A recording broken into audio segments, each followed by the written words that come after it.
The Fantasy Cup for Go Battle League is, it's been said to be a very rock, paper, scissors cup, but is it as rock, paper, scissors as what we first thought? Let's find out. That's why we're here, right? My name's Fish from Pallet Town PvP, and we are going to take a look at the basics of the Fantasy Cup meta in just 6 minutes. Now, this is just your basic breakdown, so that you can take that information and get the ball rolling to then do your own research on top of that.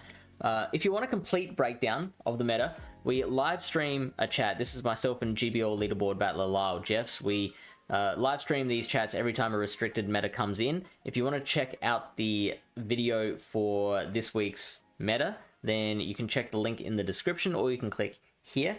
And if you want to be notified of future complete breakdowns, join in on the live stream and join that conversation, because it's really driven by input from the viewers. Head to the Pallet Town PvP YouTube channel, where you can click notify me on the upcoming stream that interests you, and join us for that. In the meantime, here is your basics, and I am not going to start with the top Pokemon or even the second Pokemon. I'm actually going to start with this third and fifth one here in the Azumarill and Tapu Fini, who are, I think, for my money, the safest picks in this meta. There's really not much that can wall those two picks. The only things that these Pokemon will really struggle against are your grasses, in Ferrothorn in particular, because that's also not weak to the Azumarill Ice Beam. But then there's also Shiinotic, which is actually like reasonable in this meta, and Whimsicott as well.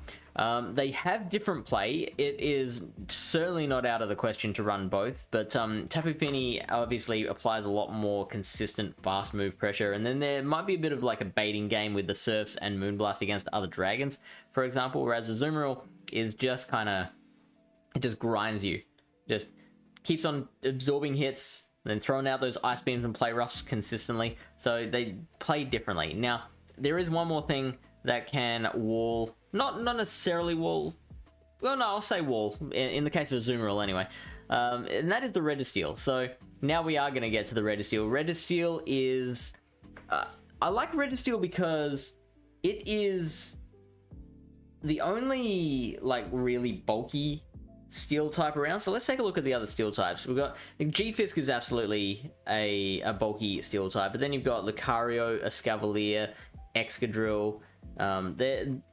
They're not that great, and then you got Skarmory, which is pretty bulky, but you're starting to get a bit lower in the rankings. Marwile is also very glassy. So basically, like, even against an Azumarill, which is throwing resisted charge moves against a lot of these steel type Pokemon, just their glassiness will not be able to keep up with Azumarill's bulk. And similarly with Tapu Fini, it doesn't even have to worry about bulk on either end. It just has to throw those water guns, which are, like, for example, against the G-Fisk and against the Excadrill, they're super effective. Against the, Registeel and, Escavalier and Skarmory, they're neutral, and they're doing a fair amount of damage. So it's not like Bubble, where, like, you can get a farm down with a Bubble, but it's not pretty. So that's a lot of your steals. Now, the counter users are worth mentioning. You can also run double counter user in your line, and Lucario and Escavalier both have plenty of play against a lot of those things that counter them. There is kind of a couple of things that, like,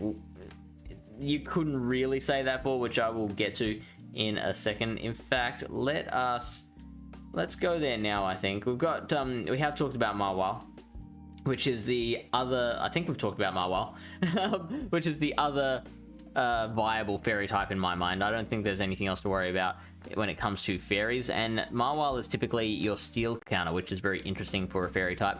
But then you've got your dragons, and the number one here is Turtonator, which is looking very interesting. It is a fantastic steel counter with its incinerates and overheats. Very difficult to use though, because any Pokemon that doesn't have a move with 50 energy or under can be very difficult to use, because it is not able to bank up to charge moves. Like, it caps out at 100 energy, so 50, and overheat being 55 energy, Dragon Pulse being 60, like, you literally can't bank both, and that actually does make a huge difference. The Dragon Pulse is 60 damage though, which makes it a nice synergy with Incinerate. And look, it doesn't do the worst against the Water Fairies. It's pretty bad. Like, maybe like, so an Incinerate, I think we discovered does like 46% to a Tapu Fini. So if you are in the lead, you throw three Incinerates and then throw an Overheat and then get out of there. Like, you can do a lot of damage to that thing and then maybe come back and throw another Incinerate to end the game later. You've also got Flygon, which I think is another really safe pick. It's great against your Steel types. It'll be fantastic against Turtonator.